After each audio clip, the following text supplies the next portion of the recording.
الحمد للہ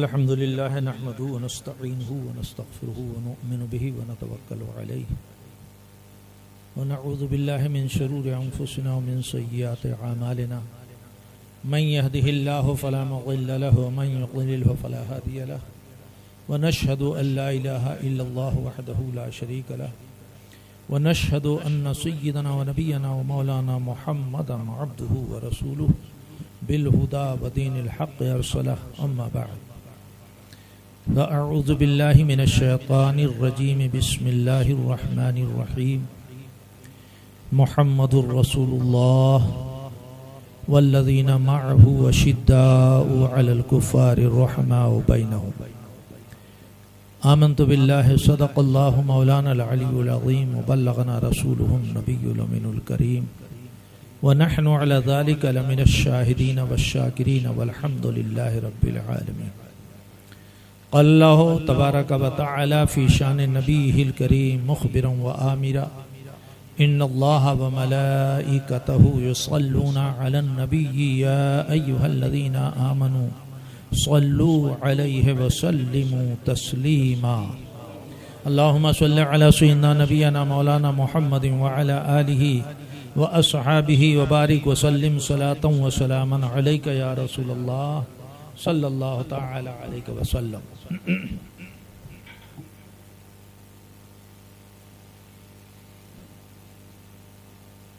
ما شاء اللہ آج کی یہ پاکیزہ محفل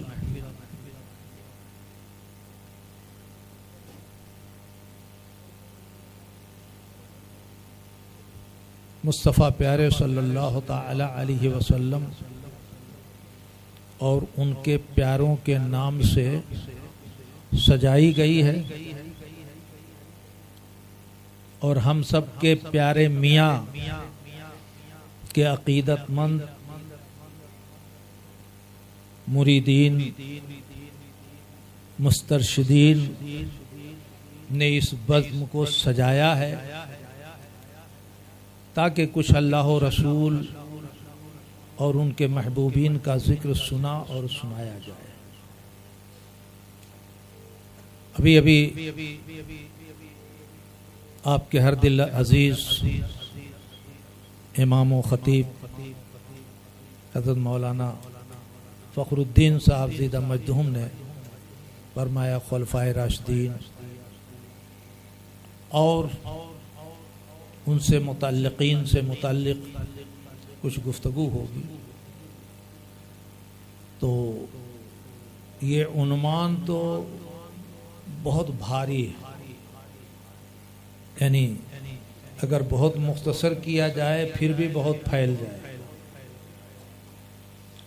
اور 1 2 3 تو ہو گیا ہے، اس کے بعد لوگوں کا ٹکنا بھی مشکل ہوتا ہے. کبھی نظر تقریر پہ ہوتی ہے اور کبھی نظر اطعام پہ ہوتی ہے، کبھی ادھر کبھی ادھر، دل جمعی نہیں ہو پاتی. پھر بھی تھوڑی دیر کے لیے انشاءاللہ العزیز آپ میری طرف متوجہ رہیں کہ میں آپ کی طرف متوجہ رہوں گا. تو انشاءاللہ العزیز آپ اس ذکر کو سنیں گے جس کو ذکر مصطفیٰ اور ذکر خدا دونوں کہنا درست ہے، کیونکہ اللہ تبارک و تعالی نے فرمایا اپنے محبوب صلی اللہ علیہ وسلم کو مخاطب فرما کے کہ محبوب جعلتو کا ذکرم من ذکری، آپ کو میں نے اپنے ذکروں میں سے ذکر بنایا.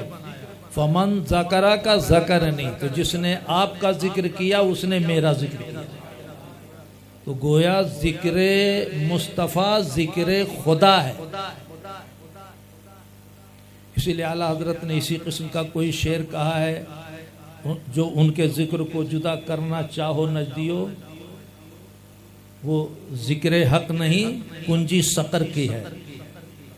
تو مصطفیٰ پیارے صلی اللہ تعالی علیہ وسلم کا ذکر رب کے ذکر سے علیحدہ کر کے نہ کہا جا سکتا ہے نہ سنا جا سکتا ہے۔ سرکار دو عالم صلی اللہ تعالی وسلم کا جب بھی ذکر آئے پوری کائنات میں سب سے بڑھ کر مخلوق میں اعلیٰ اور ساری مخلوق کا سبب آپ کی ذات ہے، تو جب آپ کا ذکر کیا تو گویا اللہ کی قدرت کاملہ کا آٹومیٹک ذکر ہو گیا۔ اسی لیے علماء کرام نے ہمیں ایک ایسی نعمت اور دولت عطا فرمائی کہ جب ہم اللہ تعالیٰ کی نعمتوں کا شکریہ ادا کرنا چاہتے ہیں تو ذکر مصطفیٰ کی مجلس منعقد کرتے ہیں، میلاد کی محفل منعقد کر کے گویا جو ایک سب سے بڑی نعمت اور ساری نعمتوں کا سبب ہے اس کا ذکر ہو گیا تو ساری نعمتوں کا ذکر ہو گیا۔ پروردگار عالم نے قرآن میں فرمایا محمد الرسول اللہ والذین معه اشداء علی الکفار رحماء بینہم، محمد صلی اللہ تعالی علیہ وسلم اللہ کے رسول ہیں، تھے نہیں ہیں۔ جب جب کائنات کا وجود تصور کیا جائے گا اس وقت میں سرکار دو عالم صلی اللہ علیہ وسلم اللہ کے رسول ہیں۔ آدم اور آدمی نہیں تھے جب بھی رسول تھے، آج بھی ہیں، قیامت تک رہیں گے اللہ کے رسول۔ اور وہ لوگ جو ان کے ساتھ ہیں رحماء بینہم، آپس میں رحم دل ہیں، اشداء علی الکفار، اور کافروں پر سخت ہیں۔ یہ بیان کرنے کی کیا ضرورت ہے؟ آپس میں رحم دل ہیں، کافروں پہ سخت ہیں۔ یہ اس لیے بیان کیا جاتا ہے کہ ان کے نقش قدم پر ہم بھی چلیں، آپس میں محبت رکھیں، اور جو اللہ و رسول کے دشمن ہیں ان سے دوری رکھیں۔ لیکن آج ماحول ایسا بگڑتا جا رہا ہے کہ جو آپس میں تعلق رکھنا چاہیے وہ تعلق ہم نہیں رکھ پاتے ہیں، دوسروں سے اس سے بڑھ کے تعلق رکھتے ہیں۔ تو یہ نہیں ہونا چاہیے، ہم آپس میں ایک دوسرے سے محبت کریں۔ آپس کا مطلب یہ ہے کہ جو ایمان کی کسوٹی پر پورا اترتا ہے، اگر ایمان نہیں تو وہ الگ ہوا، معہو نہیں ہے۔ ایمان نہیں تو معہو میں وہ شامل نہیں، اور اگر ایمان ہے تو یہ بھی معہو میں شامل ہے۔ اگرچہ سرکار دو عالم صلی اللہ تعالی علیہ وسلم کے صحابہ اور ان میں چنے ہوئے خلفائے راشدین رضوان اللہ تعالی علیہم اجمعین یہ یہاں مراد ہیں، مگر جو ان کے نقش قدم پہ چلے یہ بھی انہی کے ساتھ ہے۔ اب ان میں حضور سرکار دو عالم صلی اللہ تعالی وسلم کے جو ساتھ ہیں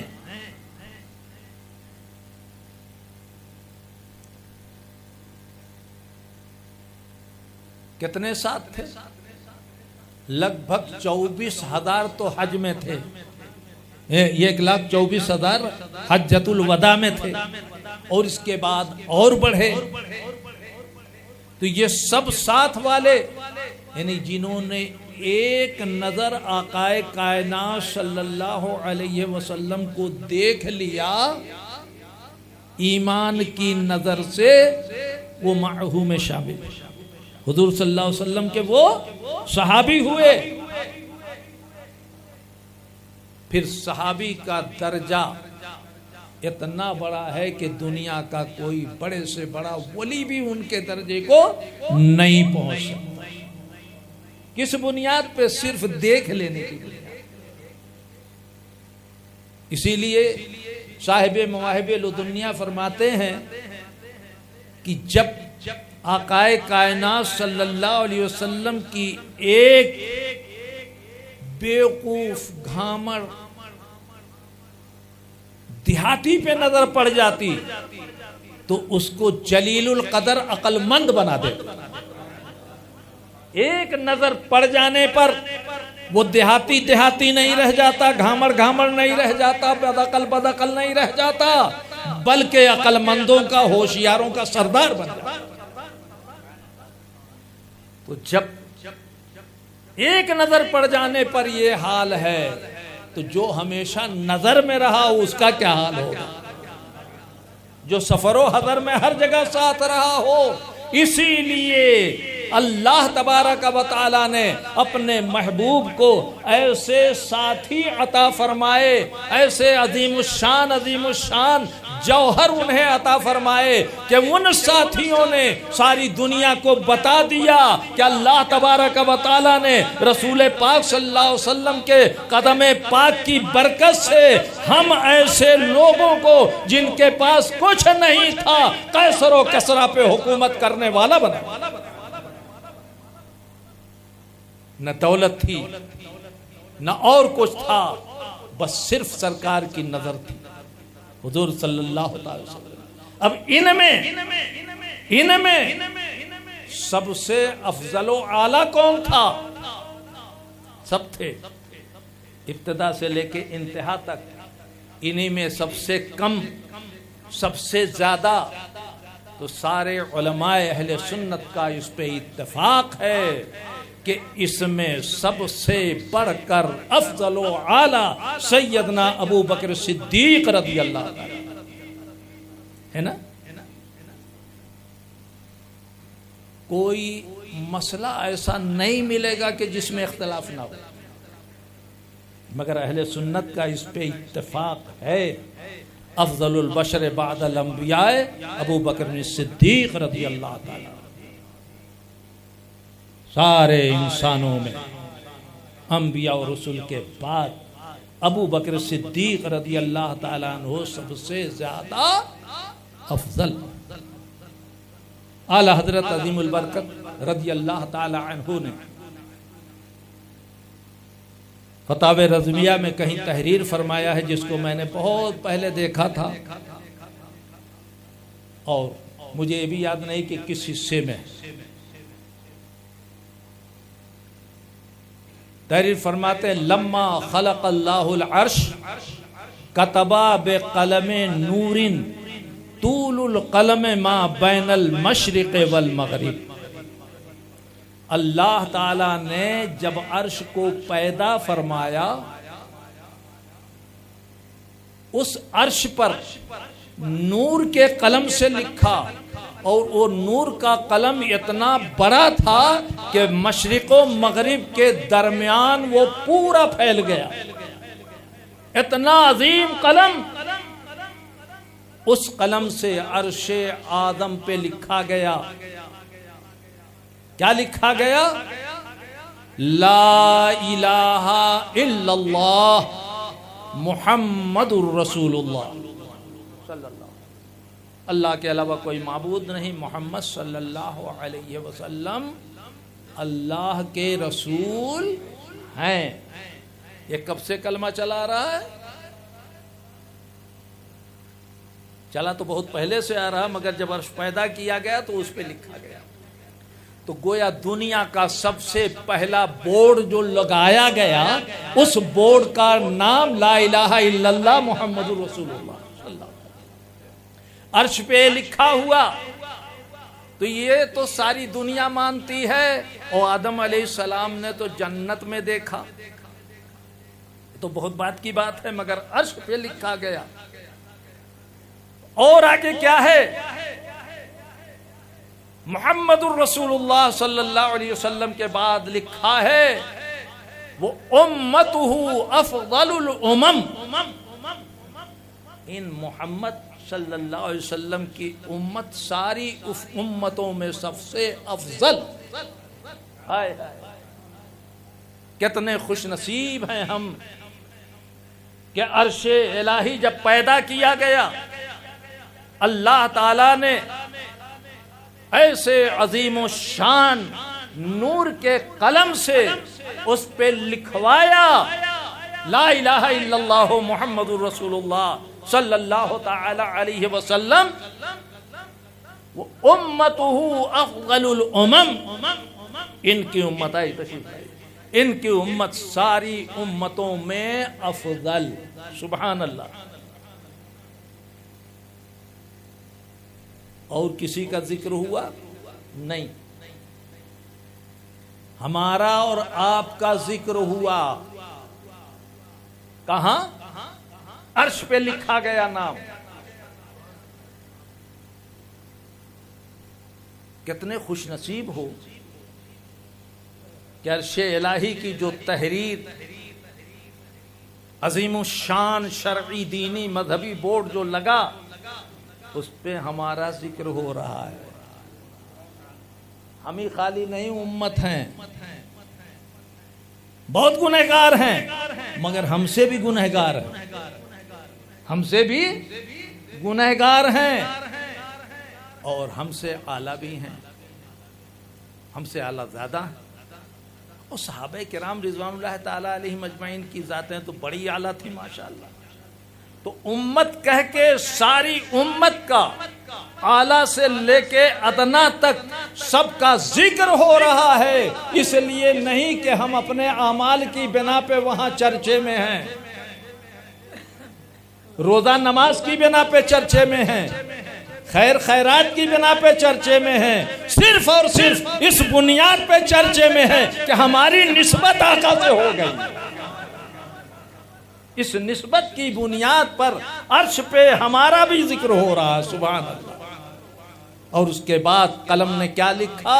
وَأَفْضَلُهَا ابو بکر الصدیق. اور ان میں سب سے افضل یعنی امت میں سب سے افضل ابو بکر صدیق ہیں رضی اللہ عنہ. تو سیدنا ابو بکر صدیق رضی اللہ تعالیٰ عنہ کا نام نامی اس میں گرامی عرش پہ لکھا جا رہا ہے. اللہ کا نام، پھر رسول اللہ کا نام، پھر رسول اللہ کے سب سے بہتر قریبی معتبر سب سے اعلیٰ افضل صحابی کا نام ابو بکر صدیق. اب کوئی لاکھ چیخے چلائے، ہمارے سامنے یہ حدیث ہے. ابو بکر صدیق رضی اللہ تعالیٰ عنہ اس امت میں سب سے زیادہ، بولو، سب سے زیادہ افضل. ایک حدیث پاک اعلیٰ حضرت عظیم البرکت رضی اللہ تعالیٰ عنہ نے، وہ بھی فتح رضویہ شریف ہی میں ہے، نقل فرمایا ہے. اس کے ابتدائی الفاظ میں مجھے شبہ ہو رہا ہے، جس کا ترجمہ اعلیٰ حضرت رضی اللہ تعالیٰ عنہ نے فرمایا ہے. فرماتے ہیں یہ دونوں ہیں سردار دو جہاں. فرماتے ہیں یہ دونوں ہیں، کون دونوں؟ ابو بکر صدیق، عمر فاروق. یہ دونوں ہیں سردار دو جہاں. یہ مرتضی عتیق و عمر کو خبر نہ ہو.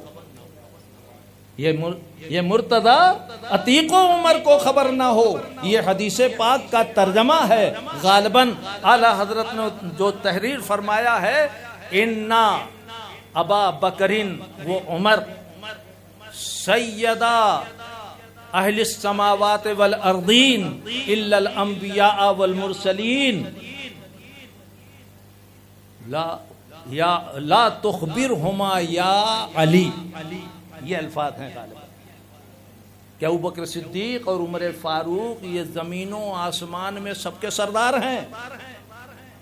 انبیاء اور رسولوں کو چھوڑ کر یہ علی ان کو خبر نہ کرنا. سرکار فرما رہے ہیں علی مخاطب ہیں گویا حضرت علی رضی اللہ تعالیٰ عنہ کہ ان کو خبر نہ کرنا. اسی کا ترجمہ اعلیٰ حضرت نے فرمایا ہے.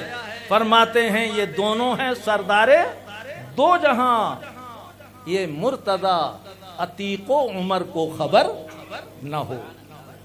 اب یہ راز اللہ کے رسول جانے، مولائے کائنات علی مرتضی جانے رضی اللہ تعالیٰ عنہما۔ تو کبھی ایسا بھی ہوتا ہے کہ اتنا سامنے کسی کی تعریف نہیں کی جاتی کہ ہو سکتا ہے کبھی دل میں کچھ، مگر وہاں تو الحمدللہ صحبت رسول کی بنا پہ اس کا خدشہ نہیں تھا۔ مگر لا تخبرہما یا علی، ان دونوں کو خبر نہ کرنا۔ پتہ یہ چلا کہ ابو بکر صدیق رضی اللہ تعالی عنہ جن کا نام عرش پہ لکھا گیا اور سرکار دو عالم صلی اللہ علیہ وسلم نے ان کے ساتھ عمر فاروق کو جوڑ دیا، تو پتہ چلا کہ ابو بکر صدیق سب سے اول ہیں اور عمر فاروق ان کے بعد نمبر آتا ہے۔ تو یہی تو ہماری ترتیب ہے، سب سے پہلے خلیفہ ابو بکر صدیق، دوسرے خلیفہ عمر فاروق رضی اللہ تعالی عنہما۔ بہرکیف میرے محترم، یہ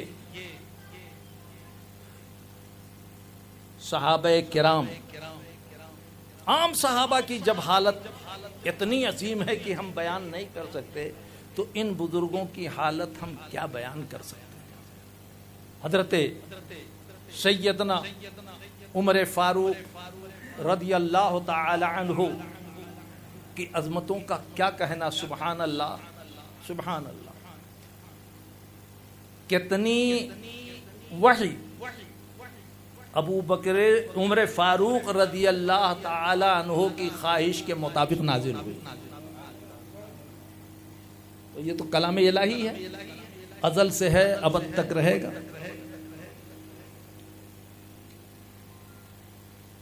حضرت عمر فاروق رضی اللہ تعالی عنہ کے سامنے آقا کائنات صلی اللہ علیہ وسلم نے مقام ابراہیم کا ذکر فرمایا اور اس کی خصوصیت بیان فرمائی، جو آپ بار بار سنتے رہتے ہیں کہ ابو بکر سیدنا ابراہیم علیہ السلام، اسماعیل علیہ السلام جب خانہ کعبہ کی تعمیر کرتے تھے تو اس پتھر پہ کھڑے ہو کے تعمیر کرتے، اور جب دیوار بلند ہونے لگی تو پتھر بھی بلند ہونے لگا۔ عمر فاروق رضی اللہ تعالیٰ عنہ نے سنا، عرض کیا یا رسول اللہ صلی اللہ تعالیٰ علیہ وسلم، ایسے پتھر کو ہم مصلی کیوں نہ بنا لیں؟ اس کے سامنے کھڑے ہو کے نماز پڑھیں، مصلی کیوں نہ بنا لیں؟ تو آقا کائنات صلی اللہ علیہ وسلم نے فرمایا مجھے اس کا حکم نہیں دیا گیا، مجھے ابھی اس کا حکم نہیں دیا گیا۔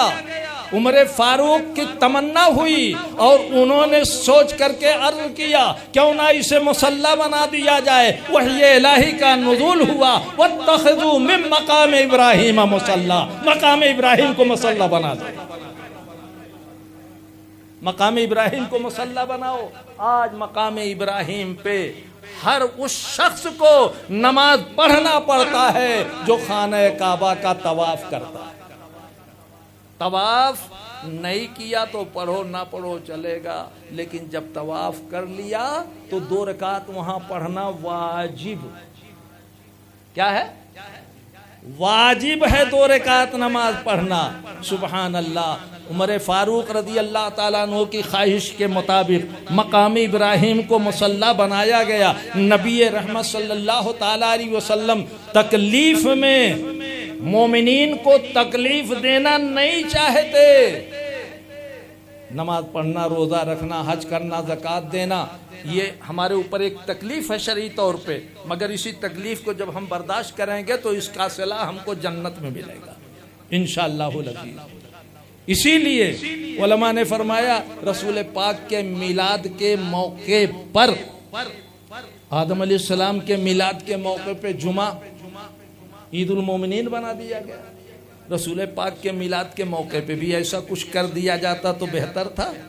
تو علماء نے فرمایا آپ رحمت للعالمین ہیں، پابندی نہیں، ایک دن کی پابندی نہیں، ارے آپ جب چاہو میلاد مناؤ، آزادی ہے، رحمت کا صدقہ ہے۔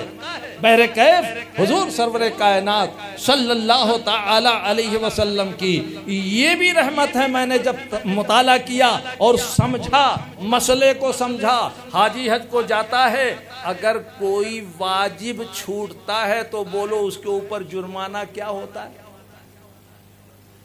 نماز میں اگر واجب چھوٹے تو سجدہ سو کرنا پڑتا ہے. ہم نماز پڑھتے ہیں، اس میں غلطیاں ہوتی ہیں تو عمل کے ذریعہ ہم اسے ادا کر لیتے ہیں، مگر حج میں جب غلطی ہوتی ہے تو خالی عمل سے کام نہیں چلتا، جرمانہ اور ڈنڈ مال کی شکل میں دینا پڑتا ہے. اگر کوئی واجب ترک ہوتا ہے تو ترک واجب پر دم دینا پڑتا ہے، دم دینا پڑتا ہے. سبحان اللہ سبحان اللہ. میں نے اس مسئلے کو دیکھا کہ 2 رکعت نماز واجب تو ہو جائے گی، لیکن اگر کسی نے پڑھا نہیں گنہگار ضرور ہوگا، مگر دم نہیں ہے، دم نہیں ہے. تو عمر فاروق رضی اللہ تعالیٰ عنہ کی خواہش کو اللہ تبارک و تعالیٰ نے ایسی پوری فرمایا کہ ہمارے اوپر نماز واجب ہو جاتی ہے، پڑھیں گے تو واجب کا ثواب ملے گا، نہ پڑھیں گے گنہگار ہوگا. گنہگار، اور وہاں کا گنہگار تو کتنا بڑا گنہگار ہوگا، مگر دم دینا ہمارے اوپر لازم نہیں ہے. یہ آقا کی رحمت للعالمین کا صدقہ ہے. اللہ اکبر. تو بہرکیف سرکار دو عالم صلی اللہ تعالی علیہ وسلم کبھی کبھی کسی موقع پہ کچھ فرماتے. حضرت امیر المومنین عمر فاروق رضی اللہ تعالی عنہ آپ کچھ کہتے. لگ بھگ 20 یا 21 مقامات ایسے ہیں جہاں عمر فاروق کی خواہش کے مطابق وحی الہی کا نزول ہوا. اللہ. تو یہ ہے عمر فاروق رضی اللہ تعالیٰ عنہ کا مقام. اسی لیے آقا کائنات صلی اللہ علیہ وسلم ارشاد فرماتے ہیں لو کانا من بعدی نبی لکانا عمر. اگر میرے بعد کسی نبی کے آنے کی گنجائش ہوتی تو عمر فاروق نبی ہوتے. میرے بعد اگر کوئی نبی آنے کی گنجائش ہوتی تو عمر فاروق نبی ہوتے. نبوت کا مقام صحابیت سے بڑھ کے ہے. تو کیا میرے آقا فرما رہے ہیں گویا عمر فاروق کی صلاحیت و استعداد تو بہت بلند ہے، مگر چونکہ میرے بعد کوئی نبی نہیں آئے گا اس لیے عمر فاروق کو نبوت نہیں، یا کسی کو نبوت نہیں. سیدنا عمر فاروق رضی اللہ تعالی عنہ جو مظہر عتم تھے، اشداء علی الکفار رحماء بینہم، کافروں پہ سخت اور آپس میں بڑے رحم دل. ہم تقریر کر رہے ہیں، اگر کوئی ہمارا برابری نہیں، ہم سے بڑا بھی بولے اے کیا بول رہے ہو، غلط بولے، ایسا نہیں بولنا چاہیے. بولو ہم کو تکلیف ہوگی کہ نہیں ہوگی.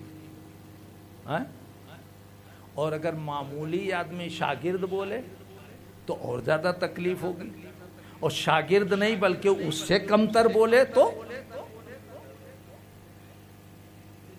ہم کو کہنے کی ضرورت نہیں پڑے گی، یہیں سے 2-4 پکڑ لیں گے کہ کیا بول رہا ہے، کیا بول رہا ہے. سبحان اللہ. سیدنا عمر فاروق رضی اللہ تعالی عنہ تقریر فرما رہے ہیں، خطبہ ارشاد فرما رہے ہیں، اعلان فرمایا کہ آج کل مہر بہت زیادہ رکھی جا رہی ہے، اس مہر کو مقید کرنا چاہیے. زیادہ مہر نہ باندھو، اتنی باندھو جتنی تمہارے اندر استعداد و صلاحیت ہے دے سکو. بظاہر یقیناً معقول بات تھی، کہ جتنی صلاحیت ہے مہر دے سکو اتنی ہی مہر باندھو، اس سے زیادہ مت باندھو۔ اللہ اکبر۔ ایک بوڑھی عورت کھڑی ہو جاتی ہے اور اسی مجمع میں عرض کرتی ہے امیر المومنین، قرآن مقدس میں مہر کے لیے پروردگار عالم نے فرمایا ہے کہ عورتوں کو حاصل کرو مہر کے ذریعہ، اس میں کم اور زیادہ کا ذکر نہیں ہے۔ آپ پابندی لگا رہے ہیں، یہ میری سمجھ سے باہر بات ہے۔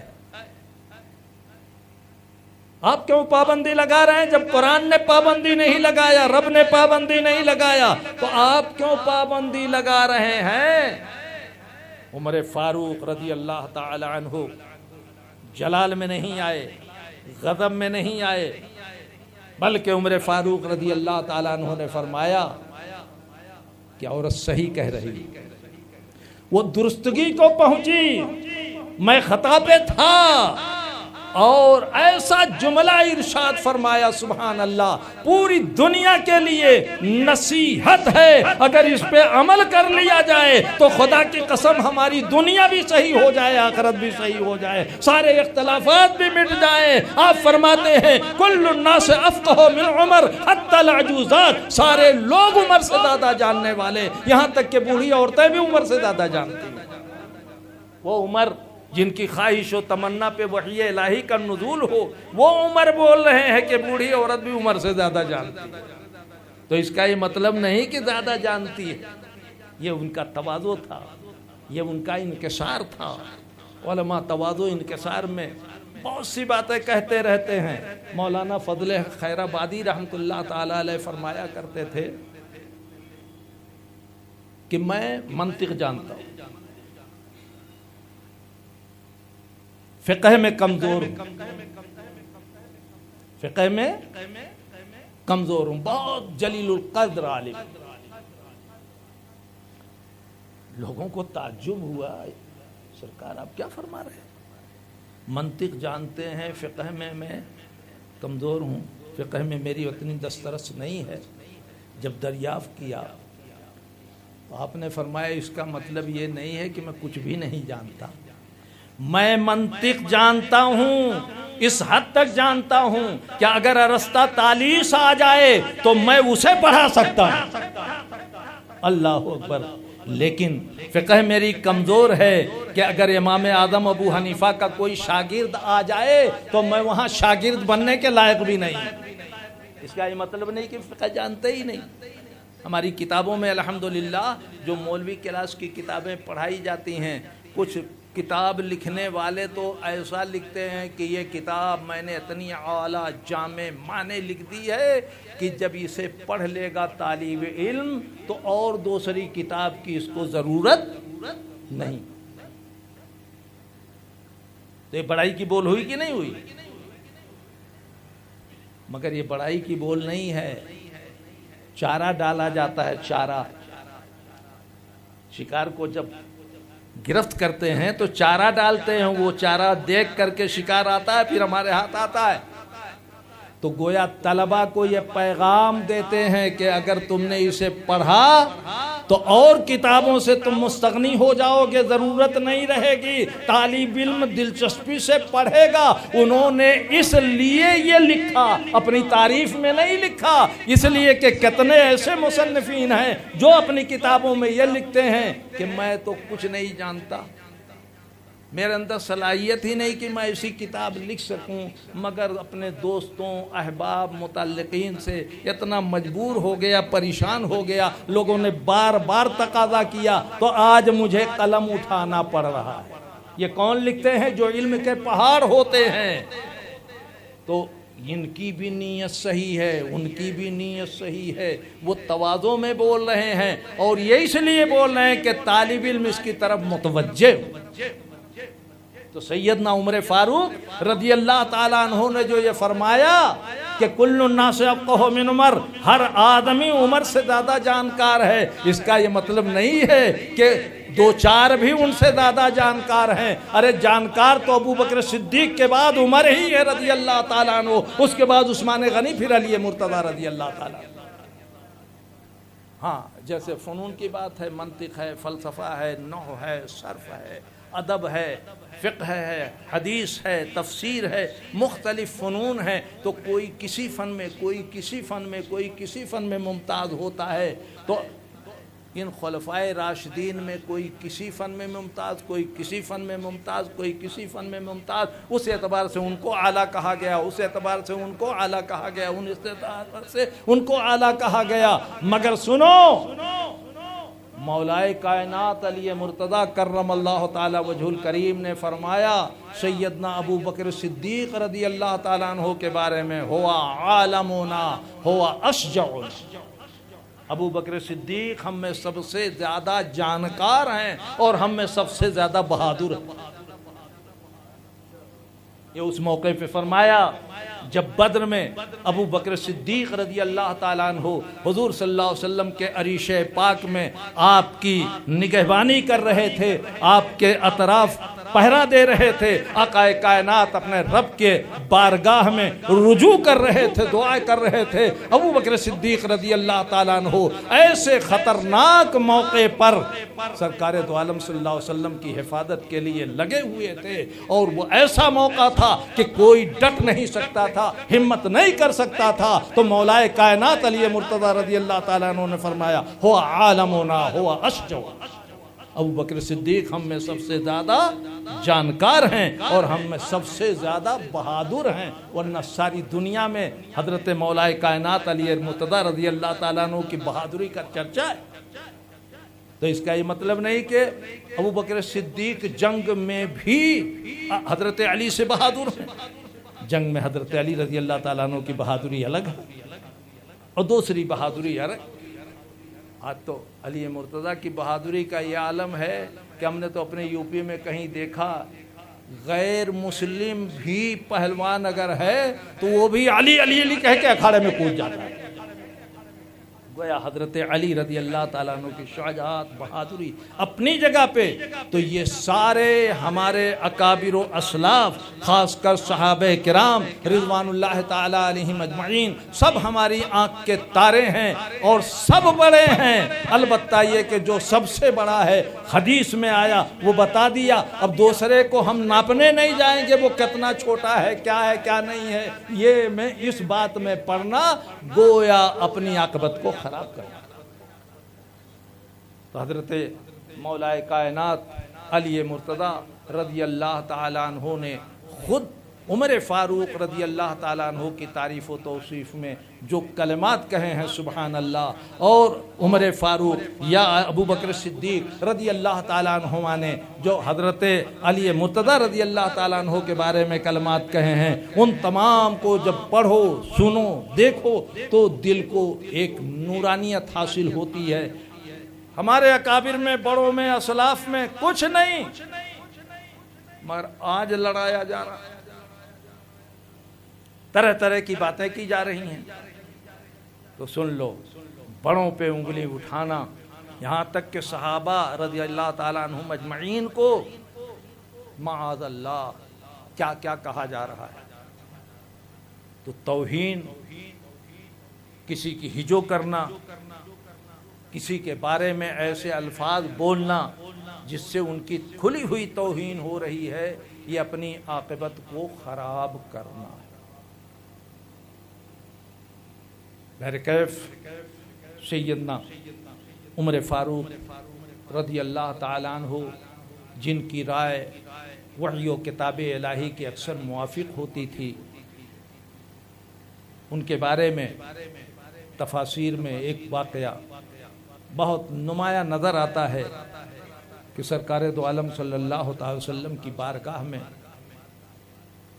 دو شخص لڑے جھگڑے اور پہنچے، ان بارگاہ میں نہیں لڑے جھگڑے، آپس میں لڑے، بارگاہ میں پہنچے، تو ایک تھا یہودی اور دوسرا کلمہ گو تھا مگر اندر سے منافق تھا. تو یہیں سے ہم کو سمجھ لینا چاہیے کہ حضور کے دور پاک میں کلمہ پڑھ رہا ہے، نماز پڑھ رہا مگر مسلمان نہیں. تو یہ تو وہیں سے بنیاد چلی آ رہی ہے. آج بھی اگر کوئی کلمہ پڑھے، نماز پڑھے، پڑھائے مگر محبت رسول سے خالی ہے، گستاخ رسول ہے، تو حاشا و کلا کبھی مسلمان نہیں ہو سکتا. دونوں کا پانی کا مسئلہ تھا. بارگاہ رسالت علیہ صاحب الصلاۃ والسلام میں حاضر ہوئے فیصلے کے لیے.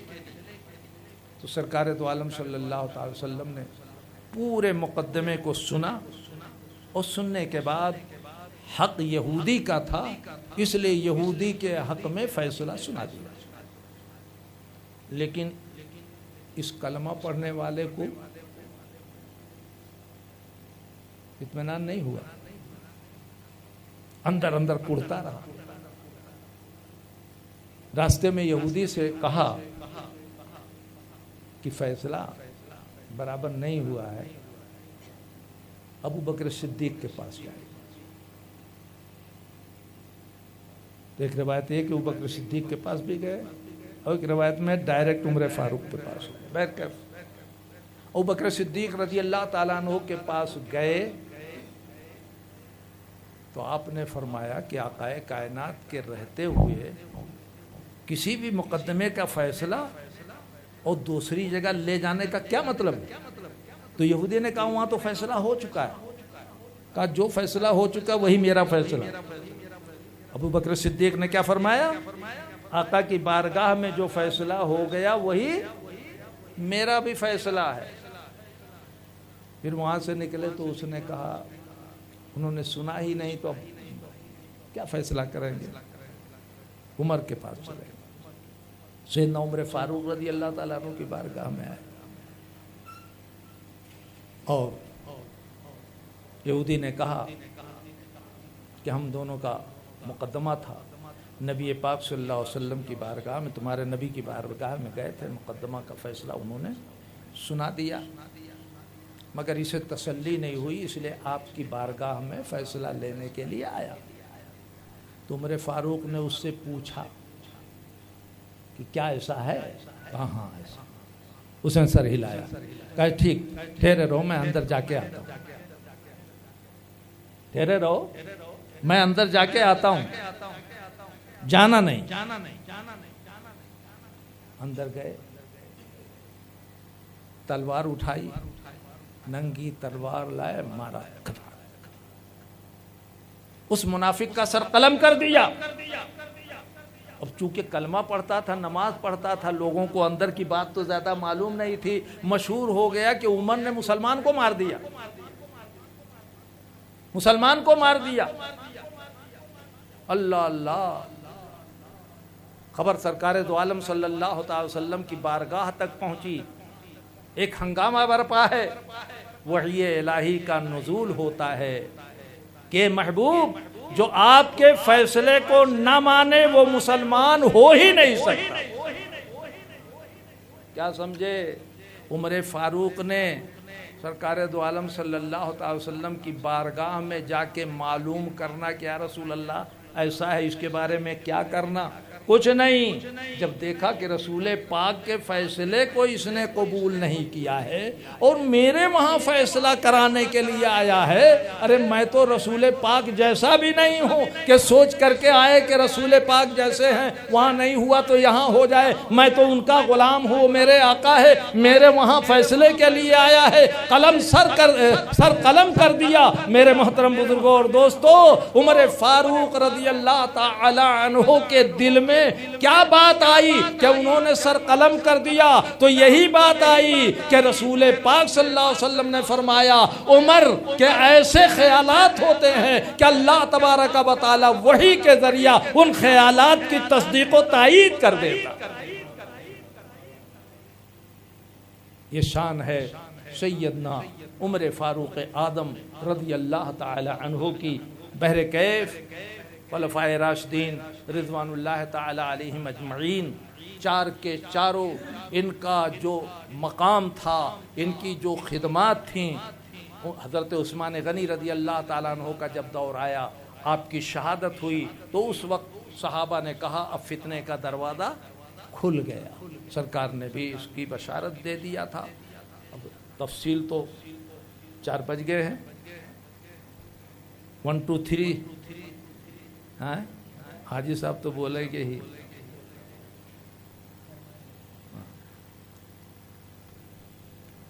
دیکھو ایک مرتبہ آقائے کائنات صلی اللہ تعالی وسلم احد پہاڑی پہ تشریف فرما تھے۔ ابوبکر صدیق رضی اللہ تعالیٰ عنہ آپ کے ساتھ، کچھ دیر کے بعد عمر فاروق بھی آ گئے رضی اللہ تعالیٰ عنہ، پھر عثمان غنی بھی آ گئے رضی اللہ تعالیٰ عنہ۔ ایک روایت میں ہے حضرت علی رضی اللہ تعالیٰ عنہ بھی، مگر اکثر روایتوں میں حضرت علی رضی اللہ تعالیٰ عنہ کا نام نہیں تھا۔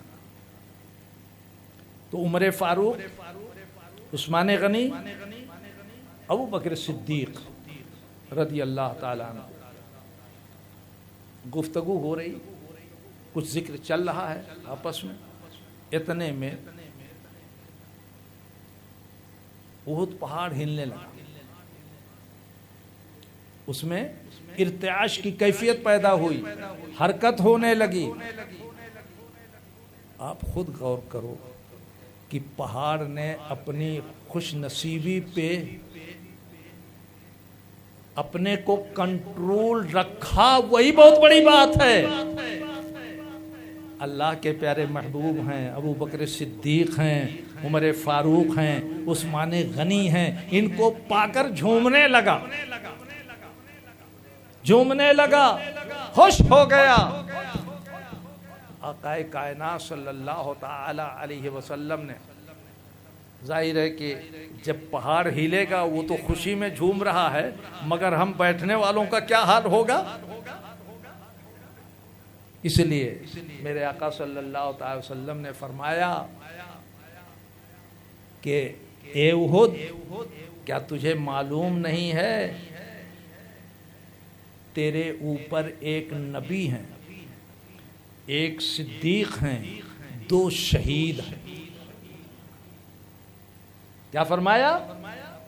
نبی ہیں، ایک صدیق ہیں اور 2 شہید ہیں۔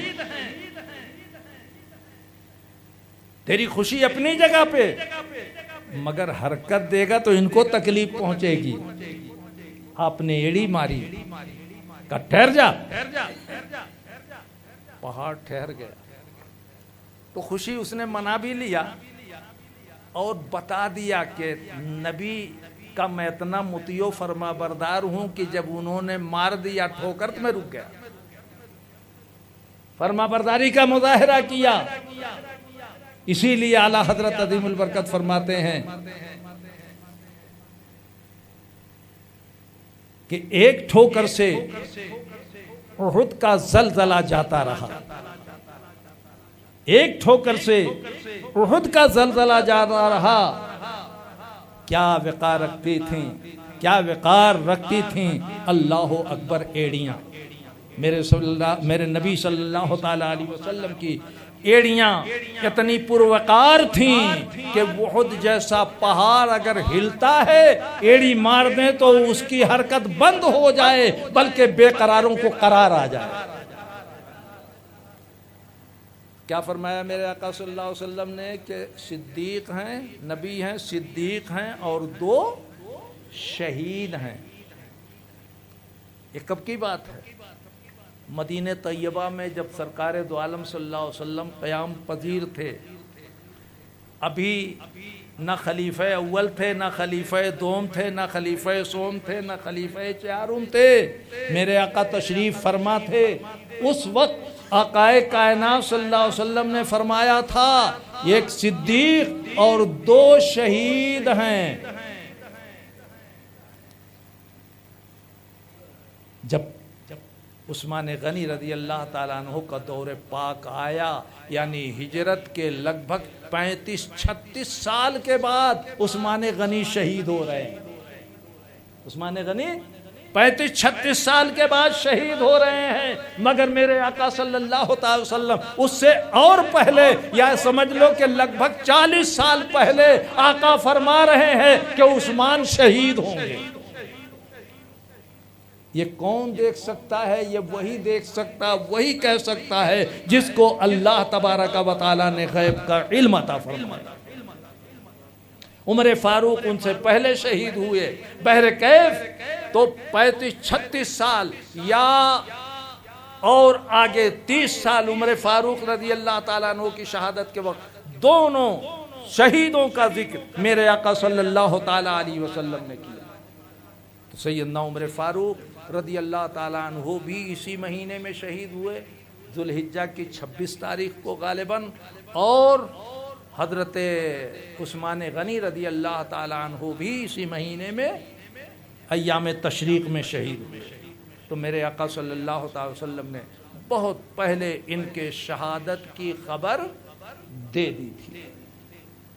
مولا کائنات علی مرتضیٰ کرم اللہ تعالی وجہ الکریم، اس کے بعد حضرات حسنین کا زمانہ، یہ سارے زمانے فتنوں سے بھرے ہوئے۔ عثمان غنی کی شہادت کے بعد فتنہ شروع ہو گیا، اور مولا کائنات علی مرتضیٰ رضی اللہ تعالی عنہ نے اس فتنے میں جو کام کیا، ان کے جو شہزادوں نے کام کیا، دین اسلام گویا ایک طرح سے سمجھو کہ لڑکھڑا رہا تھا، اس کی حفاظت و صیانت فرمائی۔ آج ہمارے سامنے محفوظ ہے ماشاءاللہ کہ امام عالی مقام رضی اللہ تعالیٰ عنہ نے میدان کربلا میں پہنچ کر کے اس دین کی اتنی حفاظت فرما دی کہ آج امام حسین پہچان بن گئے حقانیت اسلام کی۔ جو امام حسین سے ہٹ کے ہے وہ غلط، جو امام حسین سے لگ کے ہے وہی صحیح۔ اور میرے محترم بزرگوں اور دوستو، سیدنا ابوبکر صدیق ہوں، عمر فاروق ہوں، عثمان غنی ہوں، علی مرتضیٰ ہوں رضی اللہ تعالیٰ عنہم اجمعین، ان تمام نے آقا کائنات صلی اللہ علیہ وسلم کی بارگاہ سے خوب علم حاصل کیا تھا، اور ایسا علم حاصل کیا تھا سبحان اللہ سبحان اللہ کہ اس علم نے شریعت اسلامیہ کی حفاظت فرمائی، اسلام کی حفاظت فرمائی۔ آج اگر ہم انہی کے علم کی روشنی میں آگے بڑھتے ہیں، یہ آپ کا طریقہ بڑا اچھا ہے کہ پروگرام کرتے ہیں، ان کی یاد مناتے ہیں۔ یاد اس لیے منائی جاتی ہے تاکہ اللہ تبارک و تعالیٰ نے جو ہم کو ان سے نسبت عطا فرمائی ہے، اس نسبت میں مضبوطی آ جائے، جو زنگ لگتا ہے اس زنگ کو چھانٹ دیا جائے۔ اللہ تبارک و تعالیٰ ہمیں اور آپ کو بار بار ایسے مواقع نصیب فرماتا رہے۔ یہ سلسلہ نسب کا چلتا ہے، عربوں میں نسب نامہ عام طریقے پر رائج تھا، بہر کیف آج تو ساری دنیا میں صدیقی موجود ہیں، فاروقی موجود ہیں، اور عثمانی موجود ہیں، علوی موجود ہیں، سادات کرام موجود ہیں، فاطمی موجود ہیں۔ یہ سلسلہ چل رہا ہے۔ اسی فاروقی سلسلے کے چشم و چراغ ہمارے اور آپ کے محبوب اور پیارے حضرت مولانا مفتی معین الدین صاحب پیارے میاں رحمۃ اللہ تعالی علیہ ہیں۔ تو دیکھو، ایک دانہ فاروقی سلسلے کا، اس دانے سے لگا ہوا دھاگا جو بنارس سے بنگلور میں آیا، اس دھاگے نے اتنا کام کیا کہ ان بزرگوں کے بارے میں اتنا سننے کو ملتا تھا، اور انشاءاللہ العزیز ملتا رہے گا۔ اسی لیے ہم نسبتوں سے بڑا پیار کرتے ہیں، نسبت رہے گی تو انشاءاللہ العزیز ہمیں ہمیشہ دین و دنیا کا فائدہ ہوتا رہے گا۔ اللہ تبارک و تعالی ہمیں اور آپ کو، سارے مسلمانوں کو، مذہب حق اہل سنت و جماعت پہ استقامت عطا فرمائے، دین و سنیت کی بات سننے سنانے کا بار بار موقع نصیب فرمائے۔ آمین۔ وآخر دعوان الحمدللہ رب العالمین۔ السلام علیکم ورحمۃ اللہ۔